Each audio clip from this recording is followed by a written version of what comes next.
रस्त्यावर तुमचा धर्म आणू नका. आम्ही आमचा धर्म रस्त्यावर आणत नाही, तुम्ही आणू नका. माशाचा किंवा मटणाचा किंवा चिकनचा वास सहन होत नाही म्हणून तुझ्या घरी तू करायचं नाहीस. हा सांस्कृतिक दहशतवाद. निलेश चंद्र हा काय जैन मुनी आहे असं मला वाटत नाही त्याच्या भाषेवर. ते म्हणाले आम्ही काय बांगड्या भरलेल्या नाहीये. की मुळात बघा यांची मानसिकता अशी आहे, महिलांना कमी लेखण्याचीच मानसिकता आहे. हा खरोखर जैन मुनी आहे का कोणतरी डुप्लिकेट जैन मुनी आहे जो स्वतःला काही स्वयंभू असतात ना, स्वतःला साधू समजतात, तो बागेश्वर बाबा सारखे, तशा टाईपचा हा कोण आहे का निलेश चंद्र? असंही होऊ शकतं. यांनी जसं ते आता कॉलनी बांधायला सुरुवात केली, जैन कॉलनी, तिथे देरासर बांधायचं. आणि मला इस्रायलची आठवण, मराठी राज्यकर्ते असताना अशा प्रकारे कायदा करावा आणि यातनं मराठी माणसाची सुटका करावी ही मानसिकता राज्यकर्त्यांची नाही. कारण आज त्यांना असं वाटतं की हे आपले वोटर्स आहेत. नितेश राणे का वाटेल ते बोलतात मुसलमानांना. तरी त्यांना सल्ला दिला फडणवीस साहेबांनी की अरे बाबा नितेश असं बोलू नकोस, हे लँड जिहाद वगैरे बोलू नकोस, असं चुकीचं आहे. पण आम्हाला सल्ला दिला का? मग इतके दिवसात नितेश राणेंना का सल्ला द्यावाचा वाटला नाही? काय झालं की मुंबऱ्याला जाऊन करा, आम्हीच सगळं जाऊन करायचंय, तर नितेश राणेंना का पंखा हलवायला बसवलाय का फक्त मंत्रिमंडळात? कुठेतरी हे जे सरकार आहे भाजपचं केंद्रामध्ये असेल किंवा राज्यामध्ये असेल, हे आल्यापासून ह्या गोष्टी खूप वाढल्यात असं नाही वाटत? हा, म्हणजे आता जैन गुजराती मारवाड्यांना असं वाटतं की आता आपलं सरकार आहे तर आपली कोण काही शब्द नाही वापरणार मी, पण त्यांना असं वाटतं. आम्ही दोन धर्मांमध्ये भेदभाव काही करत नाही, आम्ही कायद्याची गोष्ट करतो. आणि आपल्याला आठवत असेल तर या गणपती उत्सवात असेल, नवरात्र उत्सव असेल, जोरात मोठ्याने आवाज करू नका हे सांगणारे पण राज ठाकरेच. मुंबईमध्ये, महाराष्ट्रामध्ये इथे विकास केला, आमच्या जुन्या नेत्यांनी विकास केला. गुजरातमध्ये पंतप्रधान असून जर त्यांना वाटत असेल की आपण महाराष्ट्रात यावं, तर निश्चितपणे गुजरातमध्ये काहीतरी प्रॉब्लेम आहे. मराठी माणसानं वेळेवर व्यवस्थित योग्य उत्तर दिलं नाही, त्याचे परिणाम आपण निश्चितपणे भोगतोय. मला असं वाटतं जोपर्यंत राज्यकर्त्यांना सुद्धा मराठी मतांचा फटका पडणार नाही तोपर्यंत ते तुम्हाला गृहीत धरणार. तो एकदा तुम्हाला फटका द्यावा लागेल. नमस्कार, मी अमोल किनोळकर. महाराष्ट्र टाइम्सच्या या खास पॉडकास्टमध्ये आपल्या सगळ्यांचं स्वागत. सध्या मुंबईमध्ये पांढऱ्या पट्ट्यांचा वाद चांगलाच रंगलेला आहे आणि या सगळ्या वादामध्ये मराठी विरुद्ध गुजराती, जैन, मारवाडी असा हा सगळा संघर्ष सुरू झालेला आहे. या सगळ्या संघर्षामुळे पुन्हा एकदा मराठी माणसाची मुंबईमध्ये, महाराष्ट्रामध्ये गळचेपी होतीये का हा प्रश्न विचारला जातोय. आणि मनसे अर्थात नेहमीप्रमाणे मराठी माणसाच्या मुद्द्यावरून या सुद्धा मुद्द्यामध्ये आपलं लक्ष घालतीये. संदीप देशपांडे सध्या आपल्या सोबत आहेत. संदीपजी नमस्कार. घाटकोपर, दादर, गिरगाव, आज काय तुम्हाला फोन येत आहेत, लालबाग, बोरिवली, सातत्यानं सगळीकडे या गोष्टी आपल्याला घडताना दिसत आहेत. कुठेतरी मराठी माणसावरती हे अतिक्रमण होत आहे असं वाटतंय? मला असं वाटतं नुसतं मराठी माणसावरती नाही, तर मुंबईमध्ये असेल, महाराष्ट्रामध्ये असेल, या देशामध्ये असेल, एक कायदा, सुव्यवस्था आणि व्यवस्था आपल्याकडे अशी आहे की कायद्यानुसार कायद्याचं राज्य चालतं. त्या कायद्याच्या राज्याला नाकारून आम्ही धर्माचं राज्य आणणार किंवा आमचे जे बिलीफ्स आहेत किंवा आमची जी श्रद्धा आहे, आमची जी अंधश्रद्धा आहे ती आम्ही चालवणार. मला असं वाटतं हा संघर्ष इथे येतो. कुठल्याही धर्माबद्दल अनादर असण्याचं कारण नाही, तो आम्ही कधी करणार नाही, ते आम्हाला कधी शिकवण नाही. बरोबर. पण सगळ्यांचा धर्म हा चार भिंतीत असला पाहिजे, हे आमचं प्रामाणिक मत आहे. आणि हे मत वारंवार राजसाहेबांनी सांगितलेलं आहे. तुम्ही पांढऱ्या पट्ट्या तुमच्या मंदिरात मारा, तुमच्या घरात मारा, अगदी सगळेच जण, तुम्ही जैन राहत असलात, मग सगळ्यांना पटत असेल तर तुमच्या सोसायटीत मारा, पण रस्त्यावर तुमचा धर्म आणू नका. आम्ही आमचा धर्म रस्त्यावर आणत नाही, तुम्ही आणू नका. मग त्याला एक युक्तिवाद केला जातो की मग गणपती उत्सव कसे रस्त्यावर साजरे होतात? गणपती उत्सवाच्या वेळेला जो 10 दिवस असतो त्यावेळेला आपण रितसर महानगरपालिकेकडे अर्ज देतो, परवानगी मागतो. महापालिका त्याच्या संदर्भातल्या अटी शर्ती टाकते. आता जिथे ट्रॅफिकला अडथळा होता तिथे महानगरपालिका परवानगी देत नाही. मग सगळ्या गोष्टींचं पालन करून आपण तो उत्सव करतो. आता मला म्हणायचं आहे की तुमचे जर काही जैन मुनी येत असतील, काय येत असतील, त्यांना काय पांढऱ्या याच्यावर तुमची ती श्रद्धा आहे, आम्ही आदर करतो. पण याचा अर्थ रस्त्याचं विद्रुपीकरण नाही होऊ शकत ना. तुम्ही व्हाईट कार्पेट टाका, त्याच्यावर चालू दे त्यांना. काय गरम होतं, हे होतं. पांढऱ्या पट्ट्या मारून तुम्ही अख्खा रस्ताच्या रस्ता माझ्या मालकीचा आहे,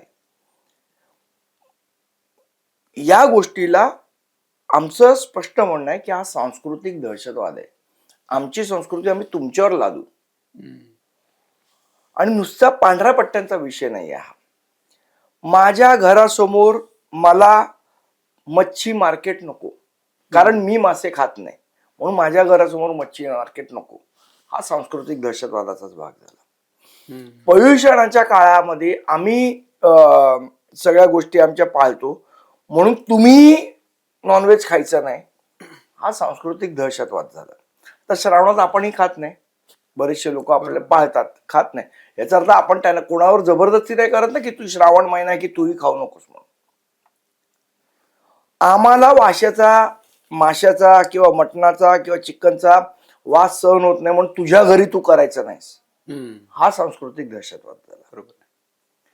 ही सोसायटीची जागा आहे किंवा हा रस्ता आहे, हा पब्लिक प्रॉपर्टी आहे, इथे आमचे मुनी येणार म्हणून आम्ही पट्ट्या मारणार, हा सांस्कृतिक दहशतवाद झाला. जेव्हा एक समाज व्यवस्था उभी आहे, त्या समाजाचे आपण सगळेजण घटक आहोत, त्यामुळे माझं धर्म स्वातंत्र्य जिथपर्यंत आहे, जोपर्यंत तुमचं नाक चालू होत नाही. माझ्या हाताला स्वातंत्र्य तुमच्या नाकापर्यंत आहे, तुमच्या नाकाला हात लावायचं माझं स्वातंत्र्य नाही. त्यामुळे काल मुख्यमंत्री म्हणाले, त्यांनाही म्हणाले आणि आम्हालाही मला असं वाटतं म्हणाले की काय सगळ्यांनी एकमेकांना रिस्पेक्ट केला पाहिजे. आम्ही तेच म्हणतोय की जसं तुम्ही आम्हाला सांगता की रिस्पेक्ट केला पाहिजे, त्यांनाही सांगा की पब्लिक प्रॉपर्टीवर अशा प्रकारे पट्ट्या मारणं हे मान्यच नाही. जसं पब्लिक प्रॉपर्टीवर नमाज पडायला आपण विरोध करतो की हा रस्ता आहे, हा नमाज पडायची जागा नाही, नमाज पडायचं असेल तर त्यांनी त्यांच्या मशिदीमध्ये पडावा. आम्ही प्रार्थना करायची तर आम्ही आमच्या देवळात करावी. त्याचप्रमाणे त्यांनीही त्यांचा जो धर्म आहे त्यांच्या देवळात पाळावा. ही इतकी साधी सोपी आणि सरळ गोष्ट आहे. ह्याला धार्मिक वाद देण्यासाठी जी चढाओढ लागलेली आहे जैन लोकांमध्ये, मला असं वाटतं ही चुकीची आहे. माझे जैन अनेक मित्र आहेत.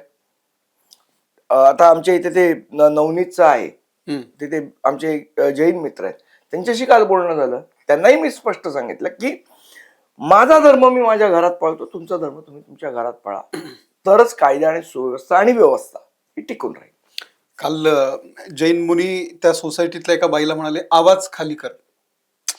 ज्या पद्धतीने ते बोलत होते तो कुठेतरी, म्हणजे ते जैन मुनी आहेत आणि एका महिलेशी बोलताना त्यांचा बोलण्याचा जो टोन होता तो बऱ्याच जणांना खटकला. काय म्हणजे ही कुठपर्यंत चालली आहे मानसिकता आता?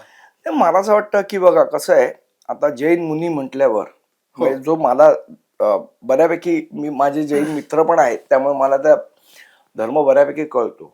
तर जे मुनी आहेत त्यांनी काम, क्रोध, मत्सर या सगळ्या गोष्टींचा वर विजय मिळवून ते मुनी होतात. बरोबर बरोबर. त्यांची जी भाषा होती त्यामध्ये अशा प्रकारचा विजय त्यांनी ह्या सगळ्यावर मिळवलाय का? क्रोधावर विजय मिळवलाय का? मत्सरावर विजय मिळवलाय का? असं वाटत नाही.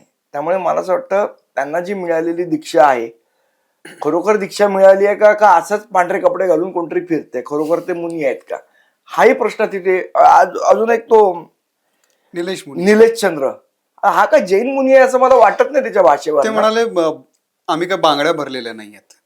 मुळात बघा ह्यांची मानसिकता अशी आहे, महिलांना कमी लेखण्याचीच मानसिकता आहे. आम्ही बांगड्या भरलेल्या नाहीत याचा अर्थ महिला या कमजोर वर्गाचं प्रतिनिधित्व करतात हे त्यांच्या डोक्यात भरलेलं आहे. याचं कारण इतिहासात दडलेलं आहे. इतिहासात अशा प्रकारे दडलेलं आहे की आज आपण आपल्यामध्ये स्त्रीला आदिशक्ती मानतो. बरोबर. आपण आदिशक्ती म्हणून पूजा करतो, देवींची, कालिका माता असेल, कोण रेणुका मातेची, पण आपण आदिशक्ती म्हणून पूजा करतो.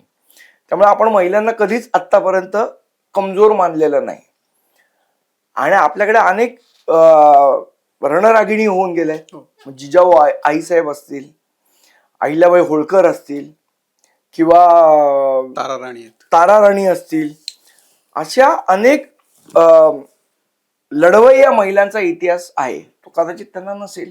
त्यामुळे महिलांना कमजोर करायचं, कमजोर दाखवायचं, त्यांना दुय्यम वागणूक द्यायची, मला असं वाटतं या प्रकारची मानसिकता जर या मुलींमध्ये असेल तर निश्चितपणे त्यांनी स्वतःला सुधारलं पाहिजे. नाहीतर तलिबान आणि तुम्ही ह्याच्यात काय अंतर राहणार नाही. नाही, हेच निलेश मुळी गेल्या वेळी जो कबूतरखान्याचा वाद होता त्यावेळी म्हणाले होते की आम्ही हातामध्ये शस्त्र घेऊ शकतो. अहिंसा परमो धर्म असा ज्या धर्माची टॅगलाईन आहे तिथे शस्त्र उचलण्याची भाषा कशी केली जाते? मला असं वाटतं हा प्रश्न त्यांना जे फॉलो करणारे त्यांचे जैन लोक आहेत ऍक्च्युली त्यांनी हा प्रश्न त्यांना विचारला पाहिजे. मुळात हा माणूस मुनी आहे का, इथपासून क्वेश्चन मार्क होतो तयार. माझ्या मते जर त्यांनी खरोखर जैन धर्माची दीक्षा घेतली असेल तर अशा प्रकारची भाषा कुठलाही जैन मुनी बोलणार नाही असा माझा ठाम विश्वास आहे. त्यामुळे यांनी दीक्षा घेतली आहे का, हा खरोखर जैन मुनी आहे का, हा कोणतरी डुप्लिकेट जैन मुनी आहे जो स्वतःला काही स्वयंभू असतात ना, स्वतःला साधू समजतात, तो बागेश्वर बाबासारखे, तशा टाईपचा हा कोण आहे का निलेशचंद्र, असंही होऊ शकतं. पाण्याचा एक वाद होता मध्यंतरी, मला वाटतं कालच काही कबुतरांचा एक फक्त तुम्ही विषय बोललात मगाशी, तोही सांस्कृतिक दहशतवाद आहे. बरोबर. हो, जेव्हा सगळेजण सांगतात की या कबुतरांमुळे आम्हाला त्रास होतो, बरं आम्हाला त्रास होतो जेव्हा आम्ही म्हणतो तुम्ही तुमच्या मंदिराच्या इथे जाळ्या लावणार. हो, आजही तुम्ही कबुतरखान्याच्या इथलं जैन मंदिर आहे तिथे जाळ्या लावल्यात, कबुतरांचा त्रास होतो. मग तुम्हाला त्रास होतो तोच त्रास आम्हाला होतोय ना. बरोबर. मग जर आपल्या सगळ्यांना त्रास होत असेल तर आपण काय केलं पाहिजे, ज्याच्यामुळे त्रास होतो ती गोष्ट बंद केली पाहिजे. मग ह्याच्यात काय चुकीचं बोललोय? आणि जर याच्यामध्ये तुम्ही आम्हाला जबरदस्ती करणार असाल की नाही आमच्या धर्मात आहे आणि आमच्यात असं आहे तसं आहे, तर तुझ्या घरात कबूतर पाळायला काय प्रॉब्लेम नाही आम्हाला. इथे सार्वजनिक ठिकाणी धर्म नाही येऊ शकत, एवढंच आमचं म्हणणं आहे. आणि आमचं मुख्यमंत्र्यांना पण सांगणं आहे की सार्वजनिक ठिकाणी धर्म आणू नका. आणि हा सल्ला कधी कधी नितेश राणेंना पण देत चला. ते काल एक महिला बोलताना काहीतरी पाणी बादलीमध्ये आणून ते पण टाकतात तिथे. नाही, ते पाणी नव्हतं, मी होतो तिकडे उपस्थित, दादरलाच ना, दादरलाच तिकडेच, म्हणजे जिकडे ते पट्टीचं चालू होतं तिकडेच होतं. ते पाणी नव्हतं, यांचं काय एक मला असं वाटतं यांची काही कस्टम्स किंवा काय आहेत की बाथरूम मध्ये किंवा वॉशरूम मध्ये प्रातर्विधी करायचे नाहीत, असं काहीतरी त्यांचं आहे असं त्या महिला सांगत होत्या. खरं खोटं मला माहित नाही. आणि तिथे करायचे नाहीत, मग ते कुठल्या तरी भांड्यात करायचे आणि ते भांड्याचं पाणी आणून तिथे टाकायचं. समोर लोक राहतात ना. हा, एक्झॅक्टली माझं तेच म्हणणं आहे की लोकांच्या आरोग्याला त्रास होईल असं वर्तणूक करणं हे कुठला धर्म सांगतो हे मला माहित नाही. कदाचित माझ्या माहितीनुसार जैन धर्मामध्ये असं काही नाहीये.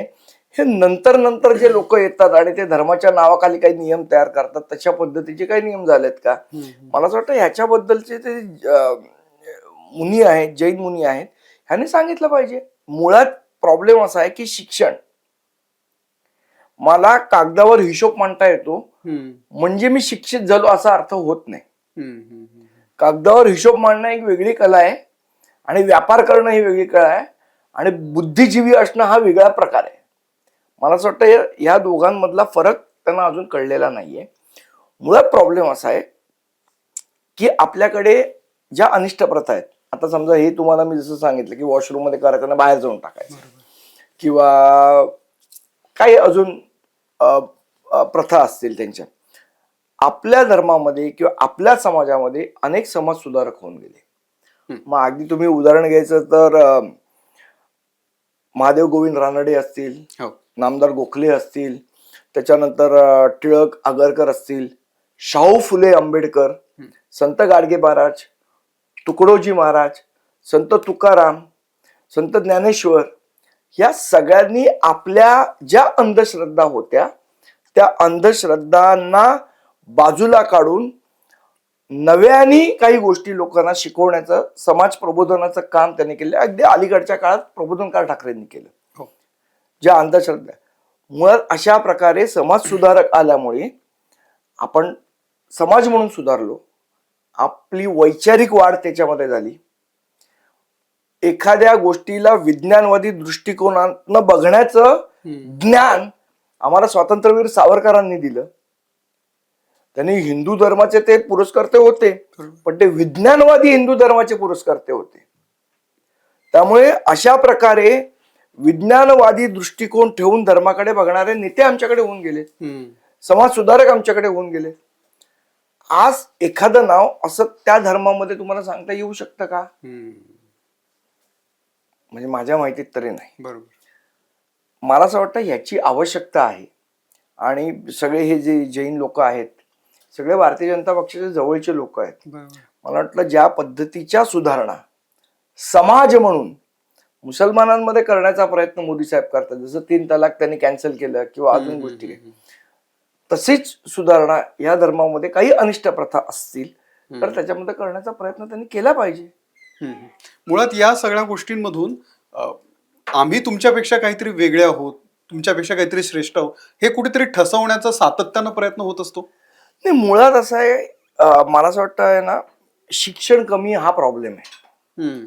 त्यांना शिक्षित करायला पाहिजे. त्यांना काय होत आहे, लहानपणापासून फक्त हिशोबच शिकवला जात आहे. बरोबर. की ब्याज इतना, मुद्दल इतना, ये ब्याज में कटौती, नफे में नुकसान, नुकसान में, हेच शिकवलं जाते. मुळात विज्ञान नावाची गोष्ट न शिकल्यामुळे किंवा त्याच्याकडे दुर्लक्षित केल्यामुळे या प्रकारचे हे होतं. आता मला सांगा, पांढरी पट्टी मारली, त्यांचा तर्क काय आहे त्याच्या मागे? की पांढरी पट्टी मारली की उष्णता निघून जाते. बरोबर. या तर्काला काही लॉजिक आहे का? पण मला म्हणजे किडे दिसतात किंवा आता मला सांगा, किडे मारायचे नाही, ठीक आहे, बरोबर, अँटीबायोटिक घेतात की नाही जैन धर्मीय? बरोबर घेतात. कशाचं अँटीबायोटिक काय करतं? बॅक्टेरिया मारतं. बॅक्टेरिया काय आहे? असं नाहीये ना. तुम्ही शिकलेले आहात, सवरलेले आहात, काळाने प्रगती केलेली आहे, ठीक आहे. जुन्या गोष्टी त्यावेळेला जे तुम्ही जर महावीरांचं वाचलं तर ते त्यावेळेची जी परिस्थिती होती ना, ती युद्धासंदर्भातली होती. त्यावेळेला जी युद्ध होत होती, ती युद्ध होऊ नयेत म्हणून महावीर जैनांनी अहिंसो परमधर्माचा नारा दिला. आणि त्यानंतर आता म्हणजे म्हणताना असं आपण म्हणतो की माझ्याकडनं एखाद्या मुंगीला सुद्धा त्रास झाला नाही पाहिजे, ही भावना आहे. याचा अर्थ त्याचा अतिरेक करावा असं कधीच शक्य पण नाही, शक्य नाहीये. ते आज जंगलामध्ये जे निसर्ग चक्र आहे हे चालू शकेल का? निसर्गाने काहीतरी एक बॅलन्स तयार केलाय ना. त्या निसर्गाच्या विरोधात जाऊन तुम्ही एखादी गोष्ट करू शकता का? असं होऊ शकतं का? उद्या वाघाने ठरवलं मी कुठल्या प्राण्याला मारणार नाही आणि मी तो वाघ जैन नाही होऊ शकत. त्यामुळे निसर्गाने प्रत्येकाला दिलेल्या गोष्टी आहेत, या निसर्गाने ठरवलेल्या गोष्टी आहेत, त्याच्या विरोधात जाऊन एखादी गोष्ट नाही होऊ शकत. आता हे पांढऱ्या पट्ट्यांच्या निमित्तानं मग बऱ्याच गोष्टी निघतात, जसं की मराठी माणसाला एखाद्या बिल्डिंग मध्ये घर नाकारणं किंवा त्याला घर न विकणं, एक प्रकारची स्वतःची एक वेगळी कॉलनी जसं इंग्रजांनी स्थापन केली होती, स्वतःचं एक स्वतंत्र राष्ट्र असल्यासारखं वागणं, हे कुठेतरी या निमित्तानं त्याची सुद्धा चर्चा सुरू झालेली आहे की बाबा या पट्ट्यामध्ये यांचीच दहशत असते. किंवा मागे सुद्धा एक नेते येऊन बोलले की मराठी काय भाषा, घाटकोपरची भाषा गुजराती आहे. तर ही जी एक कुठेतरी त्यांना बळ मिळतंय ना, याचं कारण काय नेमकं? हे बघा, हे जैन लोक आहेत ना, यांनी जसं ते आता कॉलनी बांधायला सुरुवात केली, जैन कॉलनी, तिथे देरासर बांधायचं. आणि मला इस्रायलची आठवण येते. इस्रायली लोक त्याला सेटलमेंट असं म्हणतात, ज्याला हे लोक कॉलनी असं म्हणतात. अच्छा. ज्या वेळेला इस्रायल अस्तित्वात आला त्यावेळेला जर आपण थोडा 1-2 मिनिटाचा इतिहास फक्त तुम्हाला आठवण करून देतो त्याचा. ज्या वेळेला इस्रायल अस्तित्वात आला, इस्रायलची जी जमीन होती त्यातली थोडीशी जमीन ब्रिटिशांनी दिलेली, कारण तो भाग ब्रिटिशांच्या त्यावेळेला ताब्यात होता. आणि ब्रिटिशांचं आणि इस्रायली लोकांचं एक डील झालं. त्या डीलच्या अंतर्गत ती जमीन दिली आणि तो इस्रायल देश स्थापन झाला ज्यू लोकांचा. त्यावेळेला त्यांनी काय केलं, अरबांचे म्हणजे आत्ताचे जे फिलिस्तिनी आहेत, पॅलेस्टाईनी लोक, त्या जर जमिनीची किंमत ₹1 असेल तर ₹1.5 द्यायची आणि जमीन घ्यायची. आणि जमीन घेतली की तिकडे जी कॉलनी उभी राहायची त्या कॉलनीत पॅलेस्टाईन लोकांना स्थान नसायचं, तिकडे फक्त इस्रायली राहायचे आणि बाकी पॅलेस्टाईन लोकांना येऊ द्यायचे नाही. जमीन कोणाची? मूळची तर पॅलेस्टाईन लोकांची. विकत कोणी घेतली? इस्रायल लोकांनी घेतली आणि तिथे सेटलमेंट उभारल्या स्वतःच्या. आणि तिकडे नंतर म्हणाले की फिलिस्तिनी लोकांना अलाउड नाही. आणि फिलिस्तिनी लोक वेड्यासारख्या त्या जमिनी किंमत जास्ती मिळते म्हणून इस्रायली लोकांना विकायला लागल्या. ती परिस्थिती मुंबईत व्हायला नको, एवढंच आमचं म्हणणं आहे. याच्यासाठी आम्ही महानगरपालिकेत एक ठराव मांडला होता, जो आजही ठराव मंजूर आहे, याची अंमलबजावणी होत नाहीये. की ज्या ठिकाणी खाण्यापिण्याच्या सवयीवर, धर्माच्या नावावरनं जागा नाकारण्याचा प्रकार होत असेल त्या ठिकाणी त्या बिल्डरची ऑक्युपेशन सर्टिफिकेट म्हणजे ओसी ही रद्द करावी. किंवा ओसी मिळाल्यानंतर जर अशा प्रकारे कुठल्या सोसायटीमध्ये घटना आढळली किंवा त्याची तक्रार आली तर तरी सुद्धा तुम्ही त्याची ओसी रद्द करू शकता. अशा प्रकारचा ठराव आम्ही मांडला होता. पण मुळात गंमत याच्यात अशी होते, याच्यामध्ये पळवाड अशी काढली जाते की समजा तू त्याला जैन लोकांनाच विकायचं आहे तर तो जैन लोकांना देतो, सांगतो की बाबा ₹30,000 पर स्क्वेअर फूट भाव आहे. आणि जेव्हा तुम्ही जाता विकत घ्यायला तेव्हा तो सांगतो की ₹35,000 भाव आहे. त्यामुळे आमचं असं म्हणणं आहे की ज्या ठिकाणी अशा प्रकारे भेदभाव होण्याचा गोष्टी दिसतात, सगळ्या बिल्डरना आता रेरा आलंय, कंपल्सरी करा की तुमचा स्क्वेअर फूटचा भाव तुम्ही बाहेर लावा. बरोबर, हो.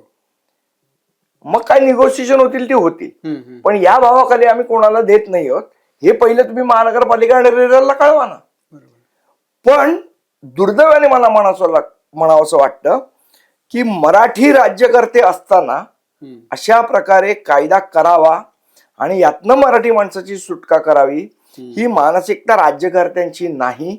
कारण आज त्यांना असं वाटतं की हे आपले वोटर्स आहेत,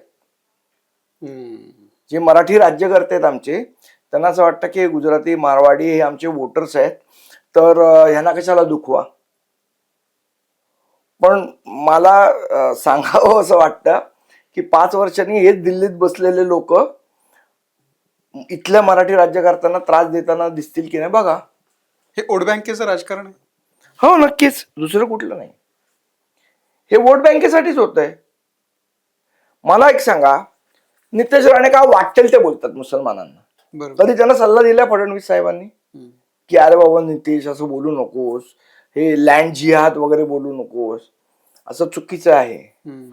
पण आम्हाला सल्ला दिला काल. मग इतके दिवसात नितेश राणेंना का सल्ला द्यावासा वाटला नाही? जर मुख्यमंत्र्यांच्या मध्ये को एक्झिस्टन्स राहायला पाहिजे, को एक्झिस्ट करायला पाहिजे सगळ्यांनी, मग ते फक्त जैन आणि हिंदूंनीच करायला पाहिजे का त्याच्यामध्ये मुसलमान हा घटक पण आला? मग त्यावेळेला तुम्ही कधी बोलत नाही का मुसलमान हा देशाचा नागरिक नाही, फक्त जैनच नागरिक आहे, फक्त हिंदूच नागरिक आहे? पण ते देणार नाही. ते आता गिरगावमध्ये ज्यांनी पांढऱ्या पट्ट्या मारल्या त्यांच्यावर गुन्हे न दाखल केले, पांढऱ्या पट्ट्या मारल्या म्हणून ज्यांनी काळं फासलं त्यांच्यावर गुन्हे दाखल झाले. मला असं वाटतं दोघांवर समान न्याय पाहिजे. पण ही सरकारची इच्छाशक्ती नाही, कारण यामध्ये मंगल प्रभात लोढांसारखे दिग्गज मंत्री बसलेले आहेत जे या गोष्टी नखतपणे घालतायत. बरोबर. नाही, शेलार पण म्हणाले कोणीही सांस्कृतिक ओळखीवरती कोणाच्या दबाव टाकू नये. काल आशिष शेलार म्हणालेत. काय स्पष्ट बोला ना, आशिष शेलार एवढं स्पष्ट बोलतात, ह्याच्यात का असं कोड्यात बोलतात? कोणीही कोणाच्या कशाला सांगा त्यांना खडचवून. मराठी माणसाच्या ओळखीवर तुम्ही आक्रमण करता का मला? एवढं स्पष्ट बोलायला होत नाही, असं फिरवून कशाला?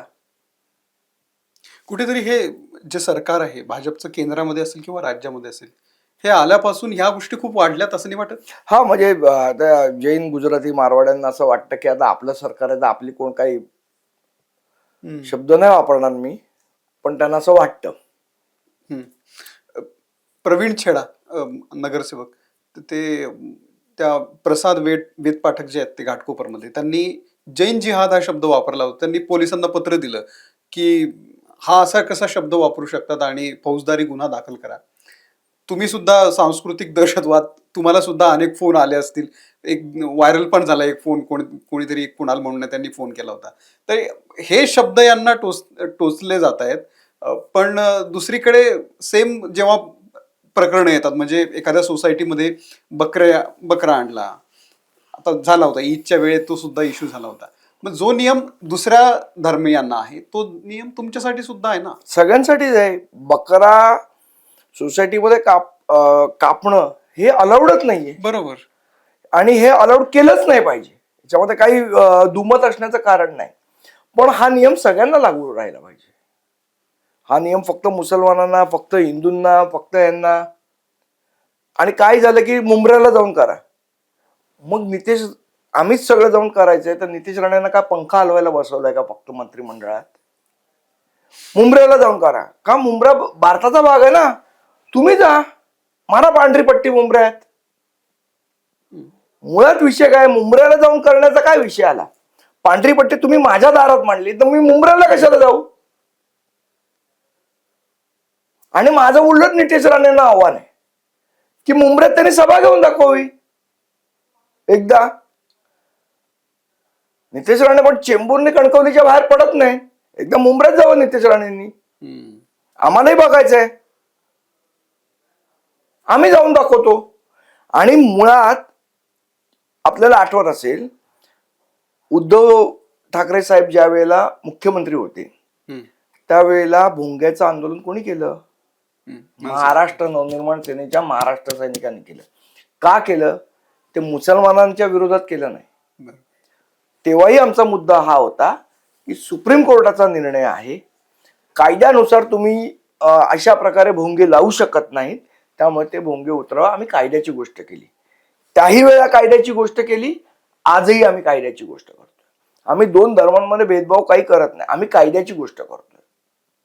आणि आपल्याला आठवत असेल तर ह्या गणपती उत्सवात असेल, नवरात्र उत्सव असेल, जोरात मोठ्याने आवाज करू नका हे सांगणारे पण राज ठाकरेच आहेत. हिंदू त्या गंगेच्या पाण्यामध्ये ज्या पद्धतीचं प्रदूषण होत होतं त्याच्यावर बोलणारे पण राज ठाकरेच आहेत. म्हणजे हिंदू धर्मातल्या ज्या काही चुकीच्या गोष्टी जर घडत असतील तर त्याच्याबद्दल अतिशय ओपनली कोण बोलतं? राज ठाकरे बोलतात, आम्ही बोलतो.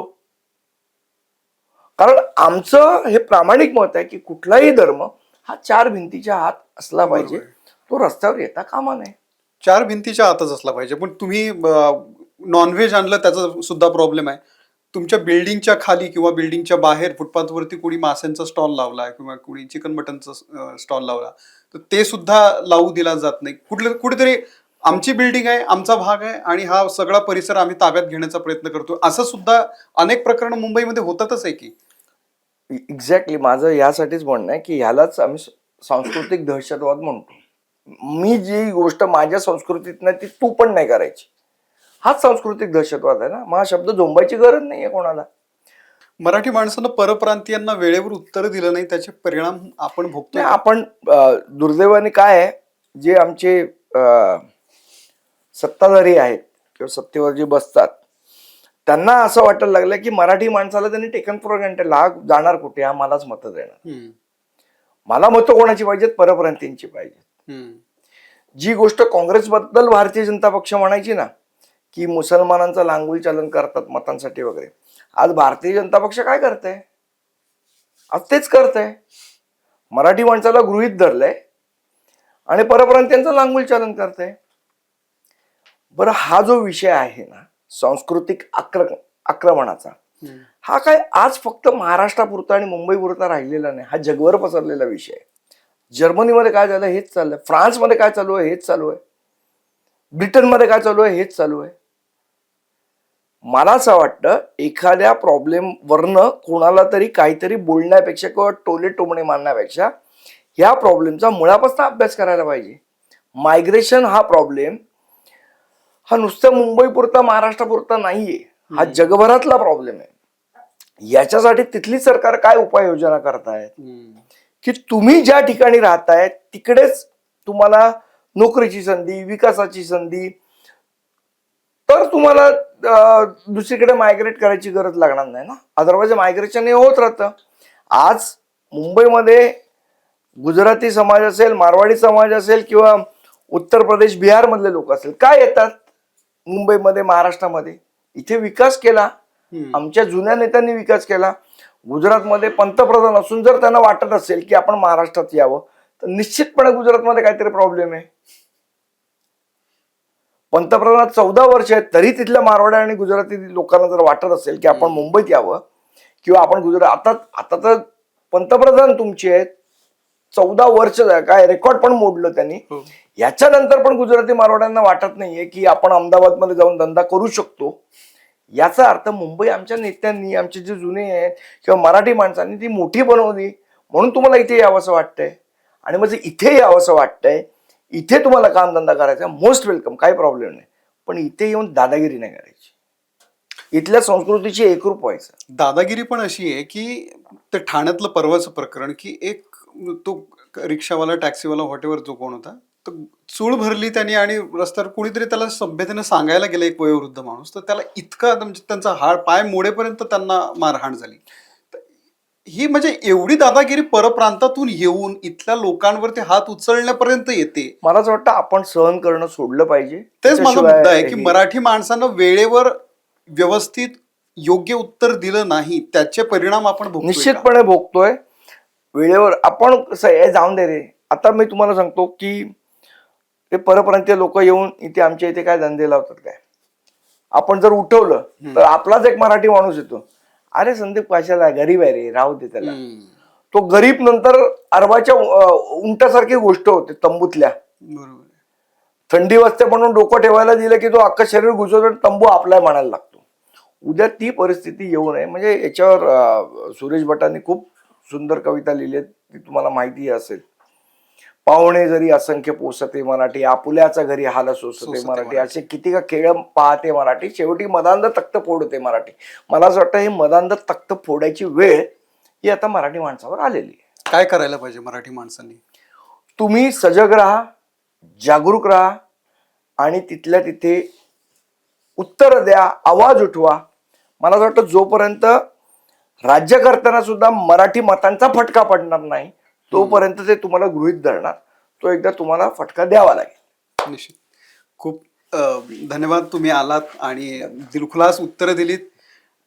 तुम्ही जो मुद्दा सातत्यानं उचलून धरताय, मराठी माणसाचा जेव्हा मुद्दा येतो तेव्हा अर्थात सगळ्यांच्या समोर मत देण्याच्या वेळी लोक तुमच्याकडे दुर्लक्ष करतात, पण जेव्हा केव्हा मराठीचा मुद्दा येतो सर्वांच्या म्हणजे डोळ्यासमोर पहिल्यांदा तर मनसेच येते आणि मनसे सातत्याने हे सगळे मुद्दे उचलून धरते.